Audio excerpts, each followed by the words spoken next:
Coast Connections. We're here for a grape time tonight. We've got two very passionate winemakers, wine growers, vineyard keepers from right here on Vancouver Island, which is known as the Wine Islands. Who knew? We all know about the Hawaiian Islands, but who knew about the Wine Islands? With over 40 vineyards here on Vancouver Island and the surrounding islands, we've got a very robust wine industry. And here to tell us about this amazing viticulture that's taking place on the island, we have with us, we have Mike Nierychlo from your Emandare Emandare. Vineyard and Winery. And we'll correct. talk about that name in a absolutely. minute. And we have Roger Dosman from Alderlea Vineyards. Welcome, gentlemen. Thanks for having us, Liz. Pleasure to You're be very here. welcome. Yeah.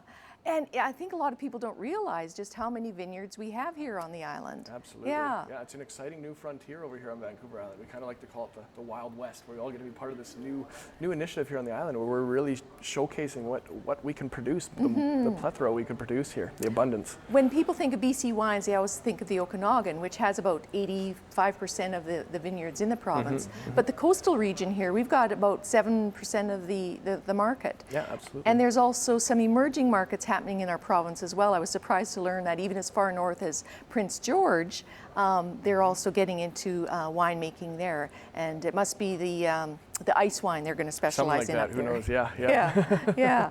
We don't know a lot about Prince George wine, but we know a lot about Vancouver Island wine. That's Fantastic, for sure. and we're going to talk a lot about that today.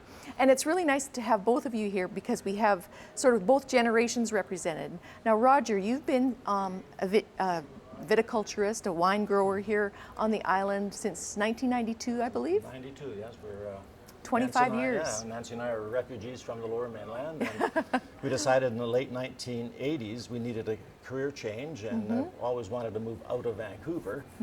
And about that time, that was when the provincial government allowed these small wineries, smaller than what was known then as the estate wineries, which were 20-acre minimums. Oh, okay.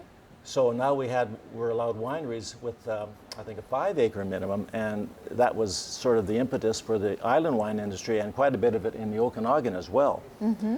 So I did a couple of years of research about where I wanted to do this. I'd sold our last business in 1988, so I had some time we had some time to really research grape growing, research the areas potentially where we could grow grapes, and there's much fewer wineries in BC at that time. Yes. But 25 years ago, it was I very really young. Yeah, really like the coast. Want to live on the coast. You know, my wife and I are both born in Vancouver. So we decided to pick the Cowichan Valley, and we moved here in October 1992. And at that time, it was like, wow, you're growing what? Where? Yes. You left this in Vancouver. You got this over here. You must be nuts. But at the time, there were 3 licensed wineries in Vancouver Island. We moved here. There was sort of Zanata, Venturi Schultz, and Cherry Point, who just got their licenses within the last year or two. And we bought our 10-acre property, and that fall started pulling out the trees, and started preparing the site, which we did. It took about a year and a half to prepare the ground, I believe it would. get it ready, get it ripped up, and get it all ready for planting. And we started planting in 1994. So our oldest plants now obviously are 20 plus years old. Right. And of course, you know, the progression was, and then Blue Grouse came on stream in 1993. And of course, that was number 4. Number 5, I think, Chateau Wolf, with the old owners came on. And here in Nanaimo, I think they got their license in 1996. I helped pick their first harvest, which is 94, and then they came out in, I believe, 96, and we got licensed in 98. So we were actually the 5th winery, or 6th on Vancouver Island at the time. And then after that, then the flood came after that in the early 2000s. And Mike, when did you come on board, you and your wife? Well, my wife and I, it's vineyard? been a long-term dream and goal for us to be part of the wine industry, and we just feel privileged to be part of it here on Vancouver Island. So we purchased what is now a 17-year-old vineyard. That was previously a vineyard that grew grapes for other wineries on Vancouver Island. It never had a winery itself. After a couple of years of a little bit of disrepair due to circumstances in it, it was the perfect opportunity for us to pick it up. breathe some new life into it, amend the property. We built a winery in 2014. So we're going into our 4th vintage now, but we're working with well-established vines that have some good maturity to them, and we're producing some beautiful products off our little property. And when you speak of a 4th vintage, does that mean it's the 4th year, the 4th pressing? Yeah. It's more or less the 4th leaf, whatever you want to call it, the 4th full year of growing grapes, because every year you grow a new crop of grapes, and that's why on the bottle it has the vintage date. So we are the fourth year we're making wine on Vancouver Island. Congratulations. Thank you so much. So it's nice to see the 25-year and the 4-year emerging. That's wonderful. Roger, in your time, what is one of the trends that you've seen in terms of the varietals perhaps that are grown here? Are there different ones that we're growing now that you wouldn't have introduced 25 years ago? Well, I think at 25 years ago there were so many varieties growing. Like myself, I must have grown myself at least 50 or 60 varieties over that time. Wow. I've done my own research. And all other out, people have done it too. So we've tested dozens and dozens of varieties of grapes, and I've just kept pulling them out and replanting. And now, when you do a test, is it a row or how? It can be a row. Yeah. It can be 20 plants. It can be a row of plants. It you can taste the fruit. You can taste how it grows. Is it what kind of crop load? Is it vigorous? Is it not vigorous? There's all these different parameters. Not all children are created equal. Right. With grapes. Yeah. Yes. So yes. it's just what works best, what ripens best. And as you see here today, I mean, I think this is a great representation of a lot of the island wines, the types that are grown here.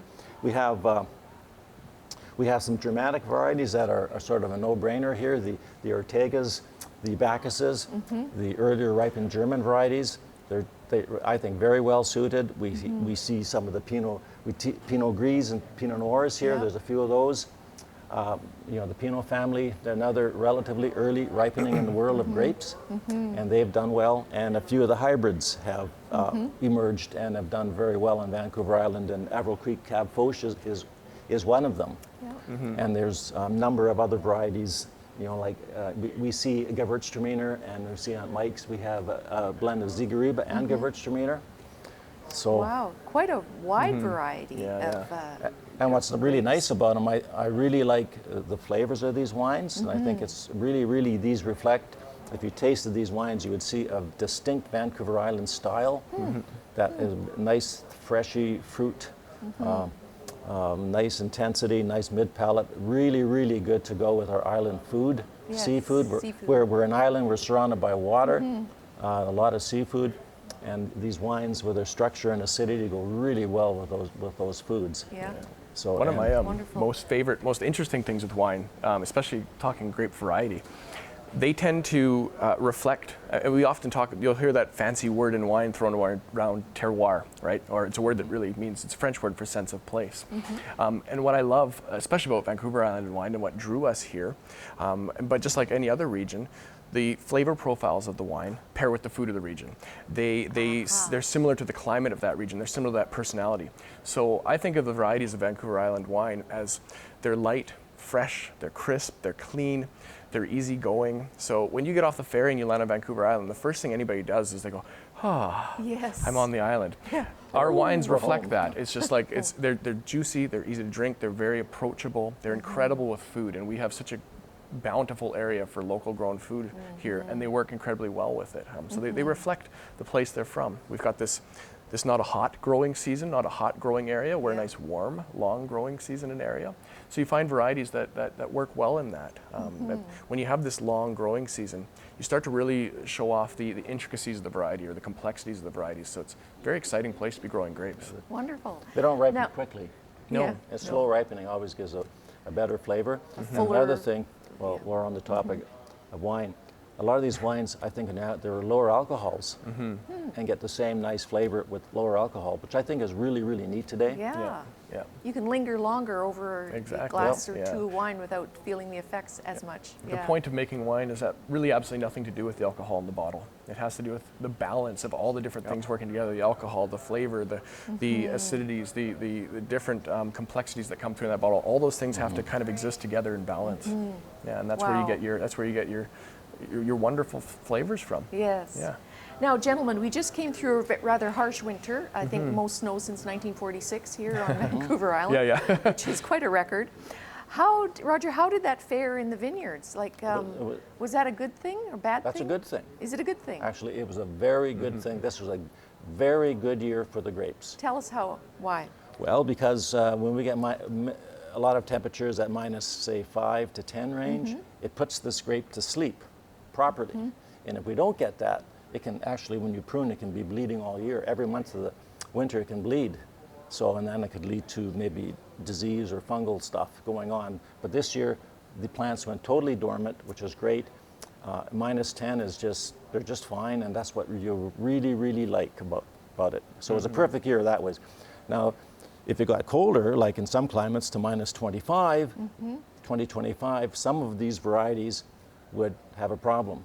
They'd Right. start to get dieback, and you'd have a reduced crop next year because of that problem issue. So, no, it's a great year as far as I'm concerned. Good to know. I don't mind the snow. A major thing we don't contend with here on Vancouver Island, typically, it's a generalization, but we don't get deep hard frosts here, right? Which is we can And still walk for outside. prolonged periods, Yeah, too. exactly. So the deep hard frosts can actually freeze the water so hard in the vine it'll actually split and kill the vine, right? Wow. So we don't have to worry about those sorts of things here yet, unless we have some dramatic change. Right. Yeah. Now, speaking of vines, Mike, show us what you brought here, because these are so, I mean, this is a piece of art. A piece of art. This Which is- camera? Do you want me right there? Yeah, this is amazing. Yeah. So what this is right now, this is a live grapevine. We're changing some infrastructure in the vineyard, and this one just happened to be in the way, which is a shame. I love Wow. every single one of my vines, but And what kind of grape? so this one, you'll see Averill Creek's bottle there. They have their Foch Cab. That's what this vine is. Foch Cab. Yeah, exactly. So it's Cabernet Foch is the name of the grape variety. It's a red variety that's suited to a cooler climate like we have here.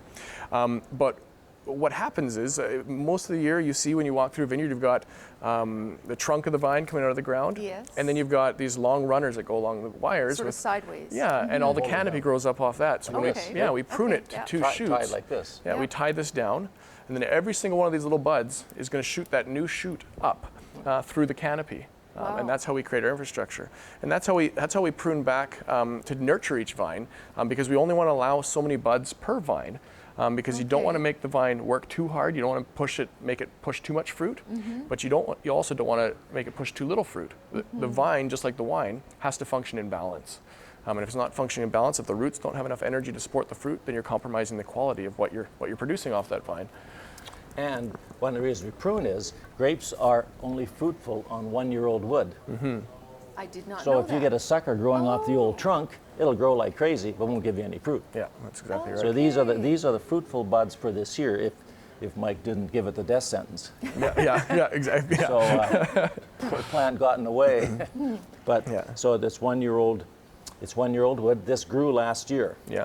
Wow, Yeah. in 1 year. In 1 year, growing yeah. cycle. This much growth happens in about, I would say, about 40 days or so. Wow. Yeah, That's yeah. tremendous growth. What's really interesting, this is a nerdy wine fact for anybody out there. Each one of these buds, roughly last June, depending on the temperature, decided whether it would be a fruiting bud or whether it would be a tendril that would just latch onto the vine.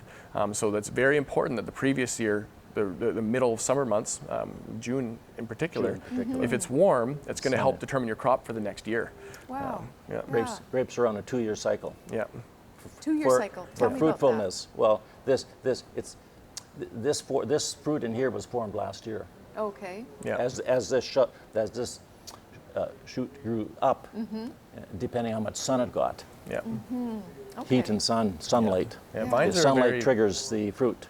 Vines are a very complex, very interesting animal, for lack of a better term, plant. They're And you were There's a saying lot to learn. Yeah, a lot to learn. Well, No, to be a grape grower, to be a viticulturist, a vineyard owner, you have to be a scientist, you have to be a meteorologist, you have to be a farmer, you have to be an artist. a dishwasher, I mean, a as Roger likes to dishwasher, say. Yeah. Mechanic. Mechanic, all the yeah. machinery But that's- that you have to use. But that's the fun of it. Yeah, There you go. That's exactly. the yeah. ultimate fun of it, Yeah. because you do express yourself in so many ways. Yes. Like, I've never gone to work Yeah. Ah, 25 years in the vineyard. I've never he's gone to work. Yeah. I've gone out to the vineyard. I've gone to the winery to work, but I I've want never your gone to job. work. Yeah. Now, let's talk a little bit about romancing the grape, because a lot of people think, oh, you know, when I retire or one day I want to go own a vineyard. It's always been their dream. But what's one of the, Mike, I'll pose this to you Sure. as a new grape grower. What's been one of the biggest surprises that you found out about doing this that you didn't expect? The biggest you and your wife? surprises? That's a good question. A tricky question to answer, to be honest. I've been so involved in the wine business for over 10 years now that I really had my research done to figure out what I was getting into, which I think is key to get into this business. You really need to know. It can't be a whim. You need to know what you're getting into, and you need to love it. Yeah. If you don't love it, if you don't have a passion for it, then you're going to work, as Roger would say, right? So same with me. I get to go work in my vines. As beautiful and romantic as that may sound, it is a lot of work. But when you enjoy that work, it doesn't feel like work, right? But you'll find a lot of individuals in our business who we may be a little bit crazy. I don't know what it is, but we're willing to put in those hours because we want to nurture what ends up in that bottle, right? And we're so glad you do. Yeah. Thank you. Yeah, of course. Yeah. But it also gives you a flexible lifestyle.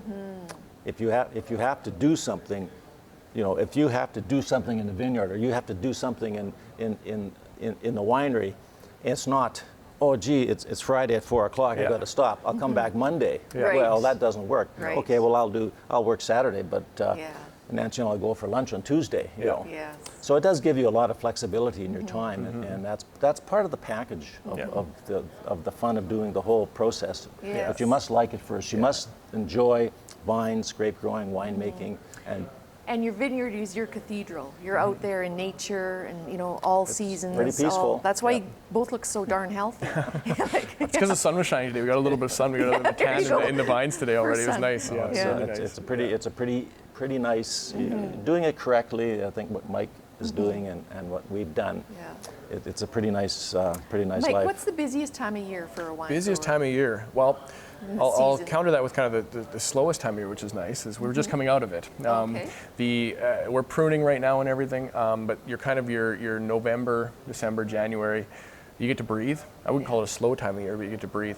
Once end of April hits or May, it becomes it probably is your busiest time of year. I had a really good piece of wisdom given to me by a wine grower, a fellow wine grower in the area, and he said, don't ever expect to catch up with your vineyard. Once May hits, otherwise you'll drive yourself nuts. The vines, you just can't keep up with nature. I mean, it's our job to steward those vines, every single one of them, as they grow through the year. But if you're trying to attain perfection in your canopy, you're asking for a lot. But so it's like very that, busy. how you express that, being a steward of the vines, of the Absolutely. vineyard. Yeah. And working with the forces of nature. Yeah, that's one of the, it says on the back of Emandare's bottle, and I think this applies to almost every winery, is you have to work alongside nature. You're at the whim of nature and the elements in nature, and so is the vine. So if you're trying to fight nature, you're not going to get anywhere. Yes. Right? So if you work alongside it, that's what's going to dictate the quality in your bottle. Yes. And understand it. Yeah. You know, and especially say when the vine kicks in June, it goes into overdrive growth-wise. Yes. I mean, it'll grow that much a day. You measure. Absolutely. Wow. Yeah. Wow. They really, You can really almost start see it grow. Watch it Oh grow. yeah. Yeah. That's true. Yeah. Fantastic. Hits that. Now, you're both members of the Wine Islands Growers Association, That's which has correct, about 60 members or so. Yeah, right around there. Right Yeah. around there. And tell us a little bit about that, Roger. What is the goal there? Is it to share the knowledge with each other? Or is it Well, absolutely. education? Absolutely. And you're also, I want to mention too, you're also a nonprofit organization as well, Right. not for profit. That's right. Well, I think that's the wine business, isn't it? Hello? Oh, get that off the table. Yeah, get that off. No, that's right. Well, WIG is it's really a nice organization where we get to know one another, and the people here on the island really want to share with each other. Yeah. Like, we don't really view each other as in the business world as competitors, because we simply aren't. You know, we're only as strong as our weakest link. Yes. And I think it's been incumbent on us to really promote, WIGA does, promote grape growing and winemaking on Vancouver Island and the Gulf Islands. And that has really evolved over the last 20 years. WIGA started out as a hobby group in Saanich in the mid-1990s. And today it's sort of morphed into grape growing and winemaking. Of course, vineyards don't succeed unless they have good grapes. Right. The wineries don't succeed, so it's a real trade-off back and forth. Yes. So yes. one can't succeed without the other. So this is where it's really come together in the last few years. Nice. We have once a year we have a conference, and we bring really good quality speakers in, many times from the United States, from especially like Oregon, which is similar climate to us, and they've done a lot of research there at the universities, and so all that information is shared. So it's really a good Nice. good project. And the annual conference is coming up when, Mike? Yeah, it's coming up end of April. End of April? I believe April it's 25th. April 25th. Yeah, it's an exciting time of the year. It's always right before like that May, June hits when the vines start going crazy. So we're all kind of sitting there in anticipation, but we're all sitting there kind of chatting about the previous vintage, sharing knowledge, sharing information as to what we're thinking, because we're all starting to anticipate this coming vintage. What's it going to look like? What are getting advice from each other? And what a nice community. it's really neat. Yeah, it's really neat. It is, because we do share. And that's really really makes it, it's sort of the icing on the cake. Yeah. I've put up with him all the time. Absolutely. Ditto. And wiga's open to the public too. And it's open to the public, It's exactly. wiga.ca, so it's We've got your website up there and a phone number as well. Viewers can check it out. Yeah. I mean, for all intents and purposes, anybody involved in the wine industry, it is the hospitality industry. That's exactly right. Yeah, so you that's a better good point. not just love wine; you got to love people too. And that kind of goes without saying with a lot of the island wineries. So we enjoy gathering together. A lot of us will get together monthly just for a pint and just chat about what's going on in your vines. What's you having any issues here? It's very healthy. It's an anomaly in business. It's the really original neat. grapevine. There you go. Pardon me. And speaking of the hospitality industry, wine tours here on Vancouver Island. If people want to get out and enjoy touring to these amazing 40 different vineyards that we have, are there wine tours that there are, and there's conducted? we support them well at our place, and so do a lot of all the surrounding wineries all over the island. There's two companies in particular. I mean, out of Nanaimo here, there's Vancouver Island Expeditions. They're a top-notch company. I love dealing with them. Quality people, and they really show you a good time, and they have a lot of knowledge and information. Out of Duncan area, our area, there's Cheers tours as well, and same thing. Just wonderful people who you've got your designated driver now, and and they've got packaging for you, so it's easy for you to carry the wines around, and they know the area, and they know all us very well. So they're sharing information about every winery as they take you. They're not just a driver. They're almost ambassadors. They for are. The They industry. very much are. Yeah. They're actually a good huge part allies. of our business.